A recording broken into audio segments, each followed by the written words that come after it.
Few elements in detective literature have become as iconic to the genre as the classic locked room scenario where a murder occurs. Typically, this storyline revolves around a death that initially appears to be a suicide, as the room's windows and doors are securely locked, seemingly leaving no room for a perpetrator to escape.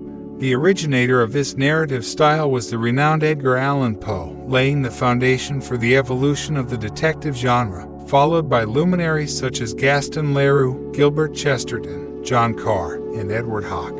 While these authors often drew upon their vivid imaginations to craft compelling tales, it is noteworthy that similar baffling murders occurred in reality. I am about to share one such extraordinary case, which reads more like a plot from a detective novel than an actual crime. A few facts from the biography. Joseph Bone Elwell, born in 1873 in Cranford, New Jersey, was what Americans often describe as a social climber. His parents belonged to a modest socioeconomic background. They didn't face poverty, but their wealth was far from substantial. In his early years, Elwell initially set his sights on a career in business, and as a teenager, he took on the role of an assistant insurance agent.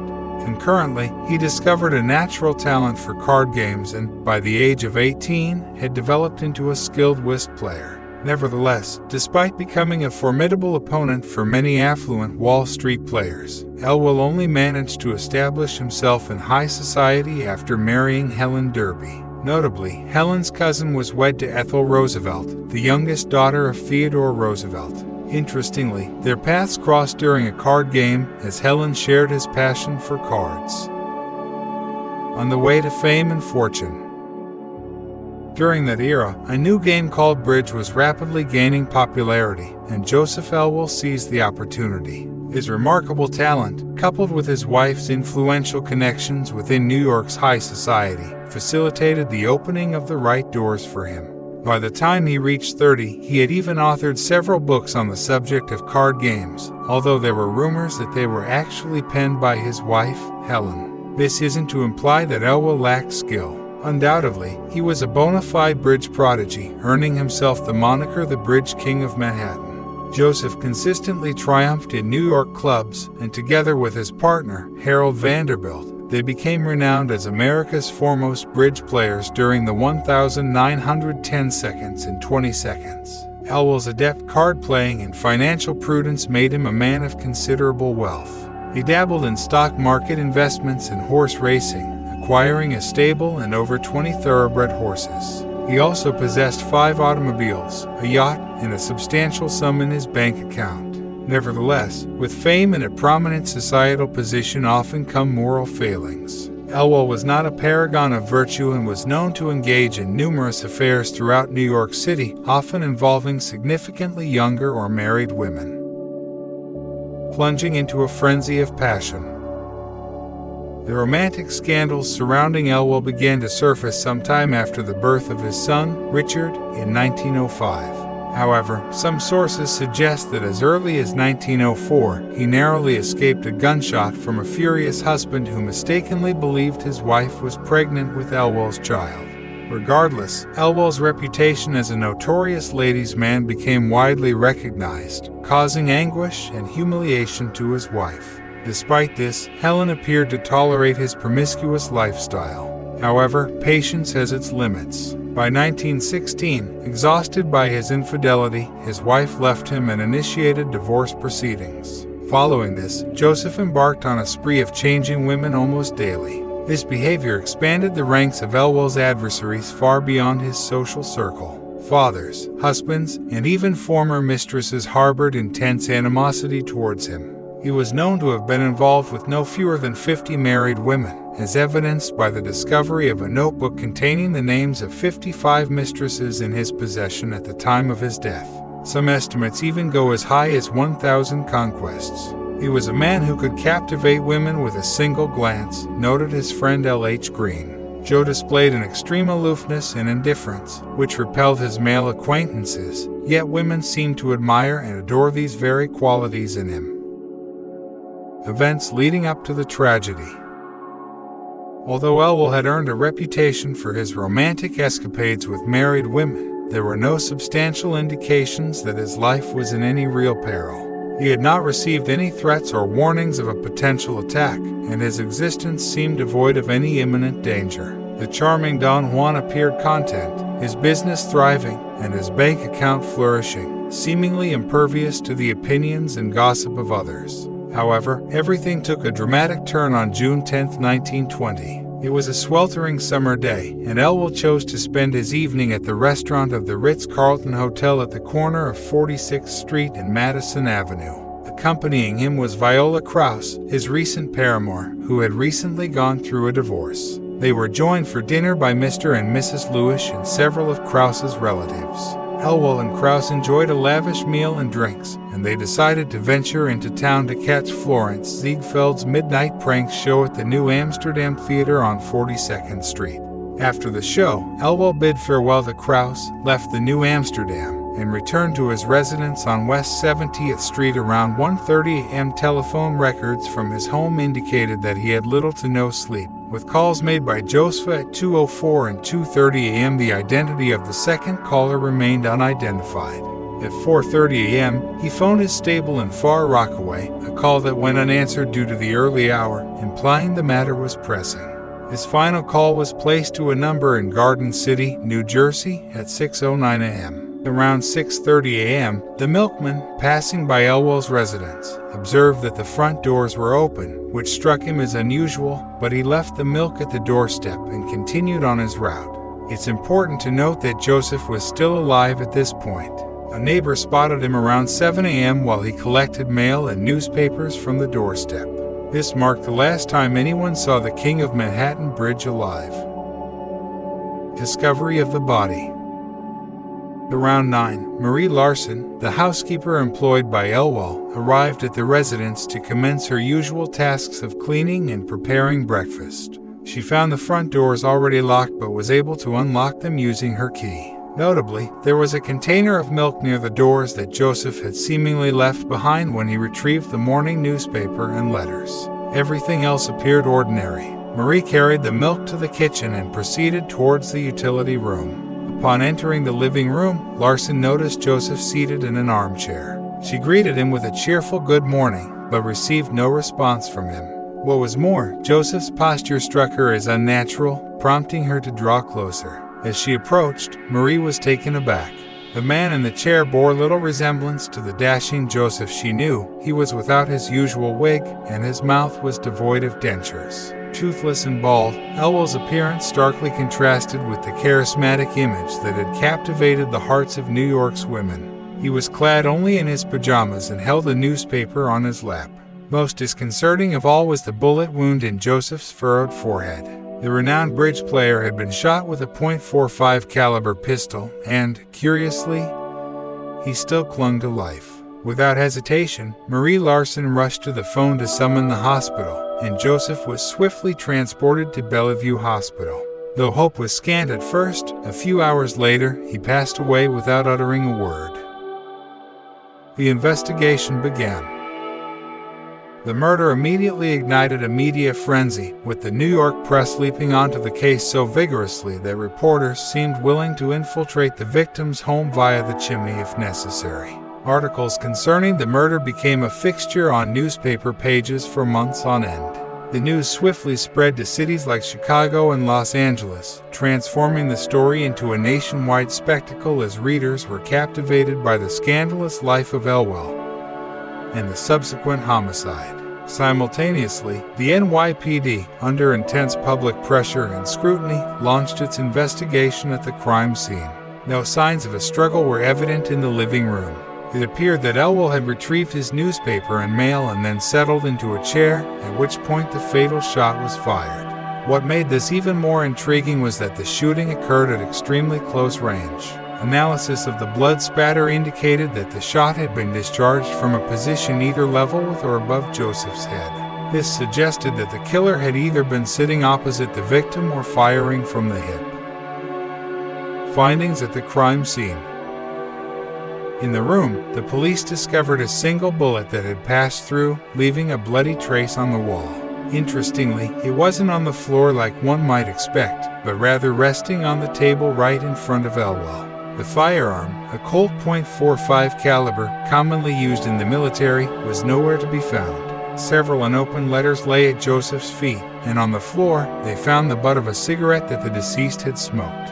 Notably, on the mantelpiece, there was a second cigarette butt from a less expensive brand. This finding suggested the possibility that Elwell might have shared a smoke with his assailant just before the fatal shot was fired.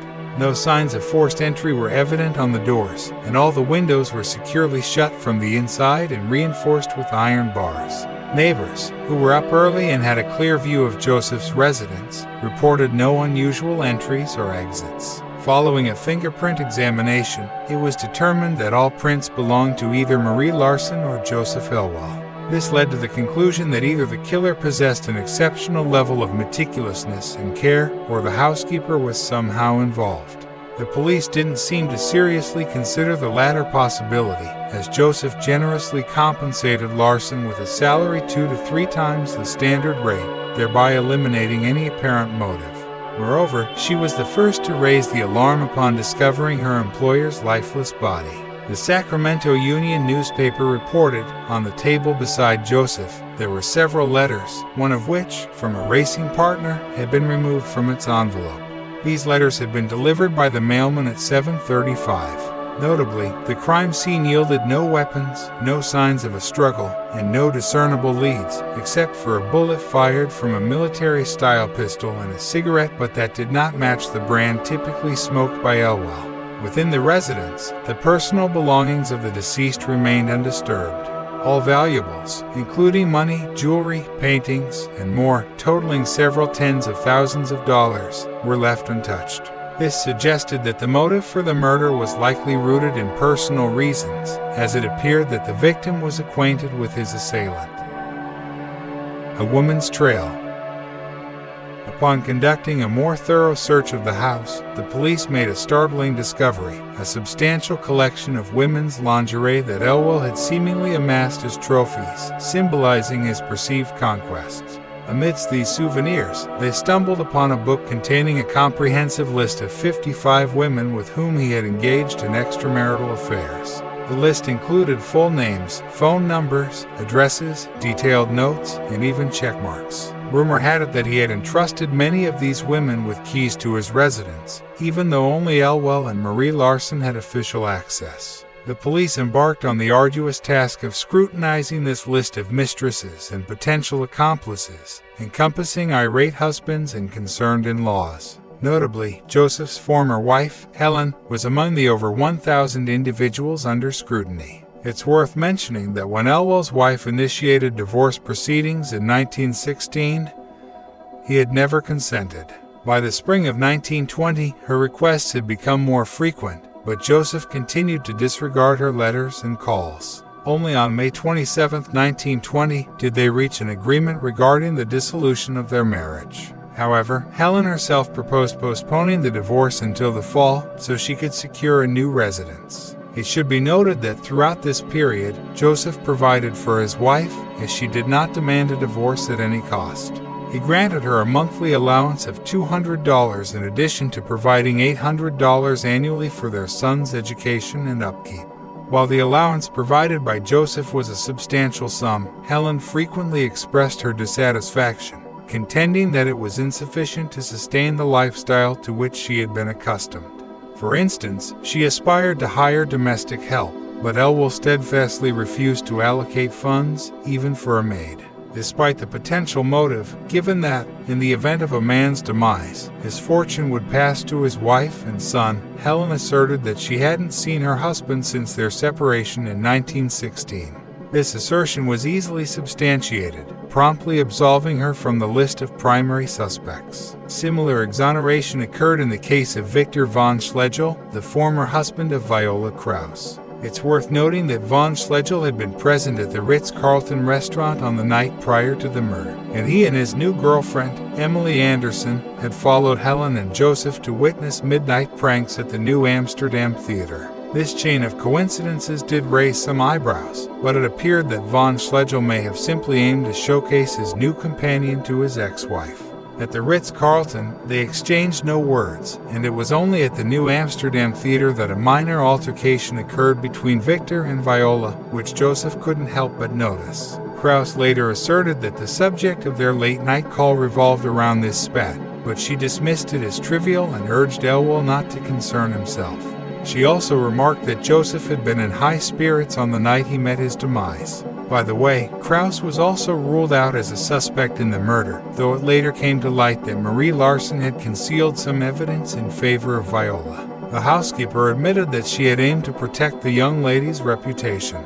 Consequently, while her employer was being treated by doctors, she hid Viola's pink silk robe, boudoir cap, and slippers that Krauss had left at Elwell's residence. Interestingly, immediately after calling the hospital, Larson contacted Viola, informing her of the tragedy and her actions to conceal Viola's belongings. However, this ultimately proved unnecessary, as Krauss had a solid alibi. Several neighbors had witnessed her returning to her apartment at night and not leaving it until noon. None of the women listed in Elwell's notebook were considered suspects. The method of the murder strongly suggested that the perpetrator was a man. Not only was the Colt .45 caliber too heavy for a woman, but Elwell would never have presented himself in front of a lady without his wig and false teeth. Furthermore, Joseph was well acquainted with the assailant.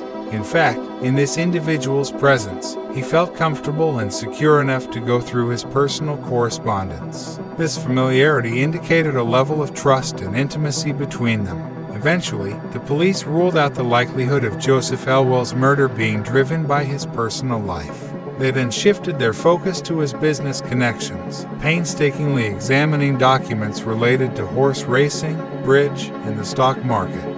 However, this avenue yielded no results. Elwell had no outstanding debts, conducted his affairs entirely within the bounds of the law, and had no disputes or legal conflicts with anyone. In terms of business matters, Joseph was known for his meticulous and orderly approach, making him a reliable individual. Regarding the missing letter, it didn't provide any valuable leads. It turned out to be a routine accounting statement.